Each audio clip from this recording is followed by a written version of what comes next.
Hello, hello, hello. So, welcome to another episode of These Fishing's podcast, brought to you by Daniel. That's me. Hello. So, sorry I haven't been posting that much content lately with my YouTube or my Instagram or anything like that. I've just been working my ass off to get myself to this lure expo. I found out 2 weeks before the expo was actually on, and last second, I got a call saying that somebody had pulled out and that I had a position to attend. And, I gave it everything I could to get all my products made to make sure I made it there. So I did go. It was held just last weekend. And honestly, it was awesome. I've never seen such innovation and such talent being put into the fishing industry before. I've only just found out about this expo. And if you don't know about it, I would honestly suggest looking it up, penciling in for next year, because it is just, it was an incredible expo. Some of the designs and the effort put into the not only spinnerbait, soft plastics, but the hard body handcrafted lures. Like, these guys sit there with a knife and carve the wood, then sand it, then mold it, and then hand airbrush it. Just, so that people can catch fish on them.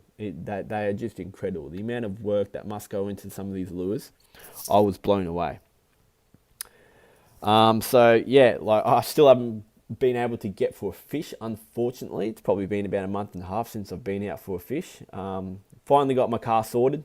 So the new head has been put on, injector pump has been reconditioned. So yeah, drove up to Beenleigh the other day, so it's about an hour and a half drive from my house, and no problem. So time to pencil in a fishing trip, I reckon. So that's the plan. Hopefully get to Fraser by the end of the year. Take my little tinny up there, which I can make a couple videos for you.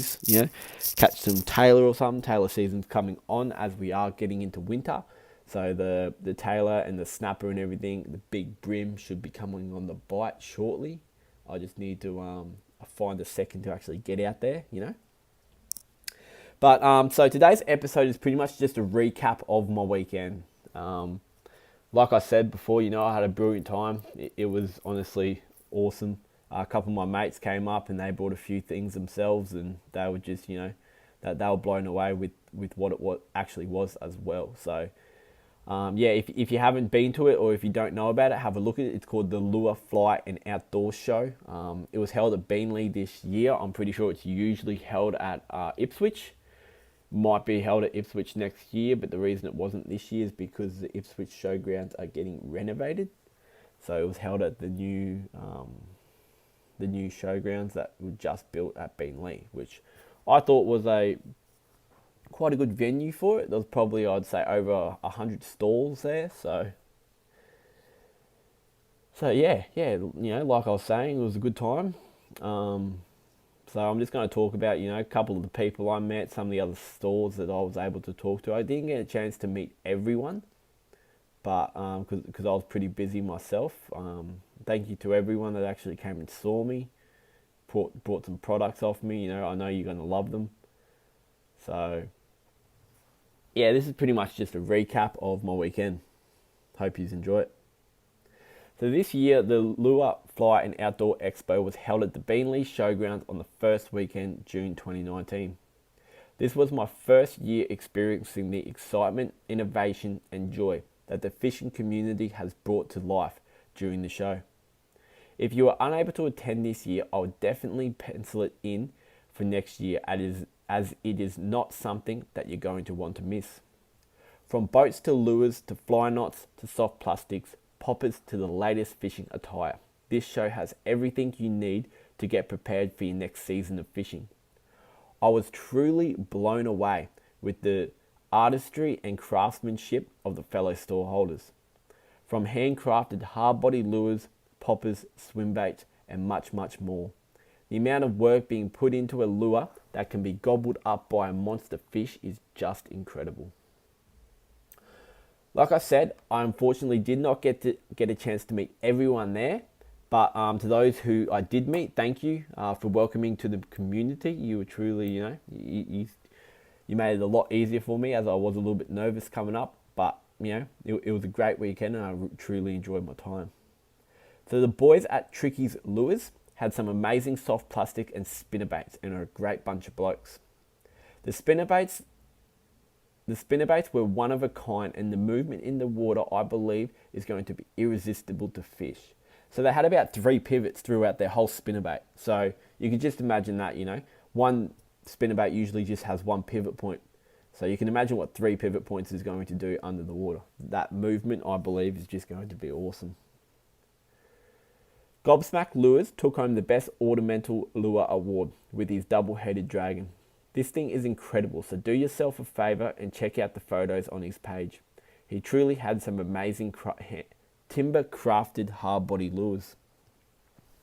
Hilly's Spinners and Lures had some amazing innovation that I could not get my head around. Somehow, they have found a use for old bullets and bottle caps, turning them into spinnerbaits that actually catch fish. Come on, man, you must check that out. Bullets and bottle caps into, fishing lures is just incredible. Fishing Soft Plastics Australia has some truly amazing coloured soft plastics, and I particularly like the pink yabby colour. They were educating me that fish have a photogenic memory, and this colour will jolt the memory, triggering the fish to attack, remembering that colour as food. I thought that was quite an interesting fact, so thank you thank you Fishing Soft Plastics Australia for educating me on that. I'm pretty bad with names, so I've forgotten a lot of people's names. That's why I'm mentioning them by their Neil, actually it was. So Neil from Fishing Soft Plastics Australia, and Neil from Hilly's Spinners and Lures. But once again, I'm pretty bad with names, so sorry if I have forgotten your name. Max and Max from Strong's Lures truly know their stuff, and for a 71-year-old bloke, he still works harder than anyone I know. He honestly did not take a break all day. Every time I saw him, he was just working. The boys at Bommy Knocker make some U-Butte surface lures and poppers. Their design that they have come up with are incredible and unlike anything you can buy in the stores. These poppers that they were creating were truly just artwork. They looked awesome. And lastly, Corey and Connor, or Yeti, are some top blokes with the Filth clothing brand. If you haven't heard about Filth clothing, I would go check their stuff out, as they are some sick clothing for fishing. I'm probably not going to mention their name, but just go. I really like their name, but just in case there are some young fellas that listen to this podcast, go check out. It's FILF clothing. So Filth clothing. They do some pretty cool stuff. I know I've probably missed some people, and sorry to those who I didn't get time to meet. We'll definitely make some time next year to get to know a lot more people, as it is a great community, and I had a blast over the weekend. Thank you to everyone that came and saw me and purchased some of my soft plastics off me. Remember, when you do catch those butte fish, don't forget to send in your photos to be featured on my page. If you love fishing, I would definitely go give the mentioned people a follow. So that is Tricky's Lures, Gobsmack Lures, Hilly's Spinners and Lures, Fishing Soft Plastics Australia, Strong Lures, Bommy Knockers, and Filth Clothing. You won't be disappointed by going to check these people's pages out. Check out their stores also, and if you do like their stuff, which I'll be surprised if you don't, give them some support, because these products are unlike anything that you're going to find in your local shop. And because of this, I believe they will be magnets for the fish, and you will have a hard time eating all the fish that you're going to be catching with them. So that's about it for today's podcast. I hope you enjoyed it. And just remember next year, I don't know if it's held at the same time every year. I'm sure it would be, but just go onto their Facebook page. That's the Lure Expo, Lure Fly and Outdoor Expo. Give them a like so you can stay up to date with all the nuances and everything else. So when they do hold their show next year, you'll know about it and you can pencil it in, get some time off work and come up and have a look. Because, honestly, some of the stuff that you can buy there is just, you can't buy it anywhere else. So, if you love fishing, it's a great place to check out. trust me, yeah, you will not be disappointed. So thank you for listening. This is Daniel, and you stay great, Australia.